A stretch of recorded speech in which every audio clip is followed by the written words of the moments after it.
Fanculo, va. Ma questa che passa qua nel mezzo.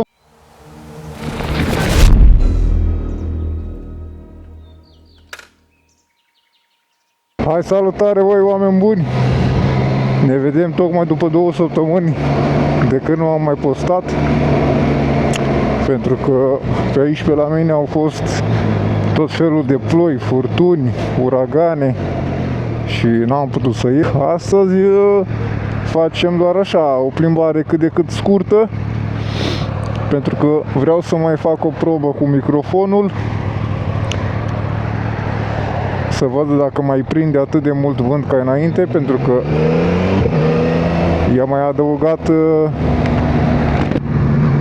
i-a mai adăugat niște burete în plus. Iar la al doilea microfon, la care l-aveam în spate, de data asta l-am mutat în buzunarul de la spate, de la pantaloni, pentru că uitându-mă la câteva tutoriale pe internet, am văzut că e cam cea mai bună poziție pentru al doilea microfon. Asta pentru că corpul nostru absorbe cam 90% din vibrații și dacă l-ai și în spate te mai și protejează de vânt. Până atunci mi-a ajuns suportul de telefon, în sfârșit îl avem, dar va trebui să-i găsesc o poziție un pic mai bună. Adică mie îmi place așa, pentru că reușesc să văd și ecranul de la motocicletă. Unicul lucru este că îmi blochează accesul la cheie și trebuie să-l învârt când vreau să opresc motocicleta. Și mă gândeam să-l pun, nu știu, ori să-l pun un pic mai în stânga, ori un pic mai în față, dar la fel îmi blochează ecranul de la motocicletă și trebuie să găsesc eu o zonă cât de cât mai bună. Un alt lucru nou, avem mănuși noi. Le-am cumpărat pentru că cele vechi de la Alpine Star au făcut gaură. Le aveam de cam 2, aproape 3 ani, nu, 2 ani, să nu exagerez, dar s-au negrit toate și mi-a făcut aici așa în podul palmei, mi s-a făcut gaură.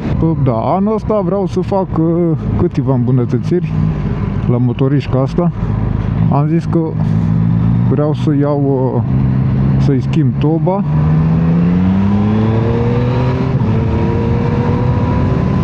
Nu neapărat cu ceva neomologat, pentru că nu vreau să risc. O să iau tot ceva omologat cu catalizator și tot ce trebuie, dar cu un sunet mai profund, mai bas. Pentru că asta parcă se aude ca un Dyson. Bă, dar ce tai, bă, tot? Uite, vedeți, am bretelele astea aici, așa? Trebuie să le bag. Când bate vântul la urechea mea, e... Ta.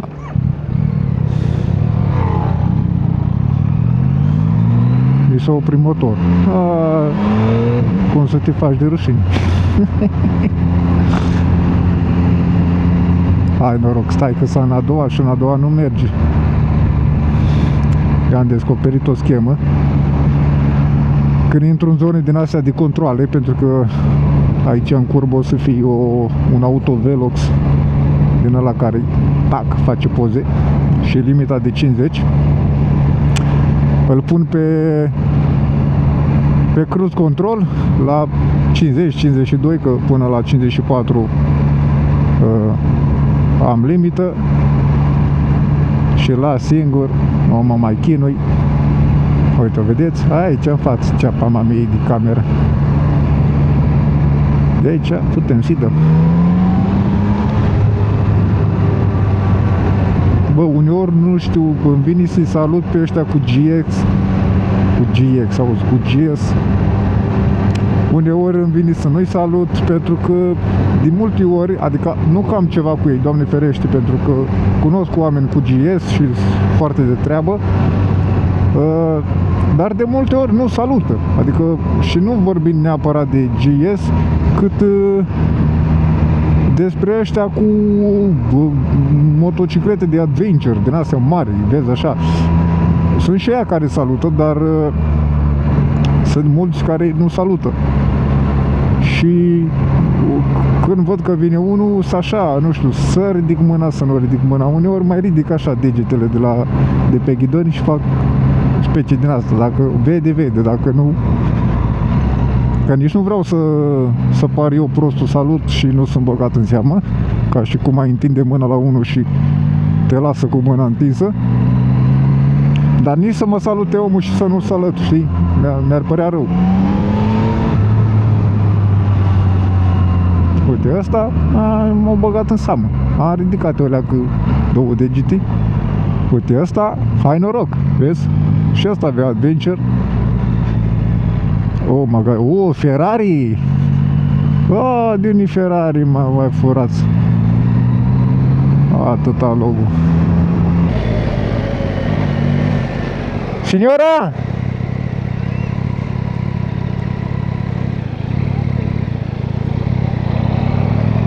Signora, limoni! Nici nu puteam să iau mâna, că am zis că mi s-a oprit și motorul.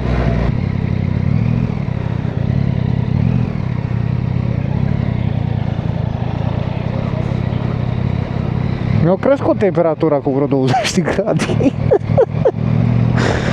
Dragi de polițai, Answeiz, polițai, tărărărărără.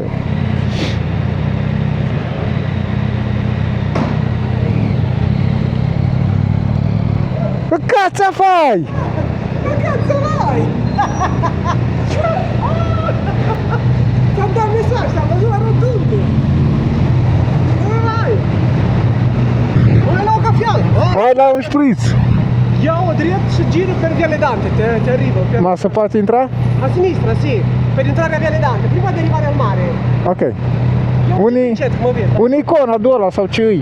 Unii? Conad sau ce-i? Ce cona? Nu ce, va bene.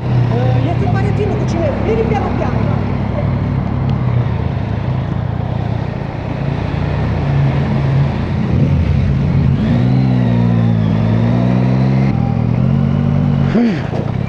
Fanculo, va. Ma questa che passa qua nel mezzo, mamma. Oh, noroc de abis.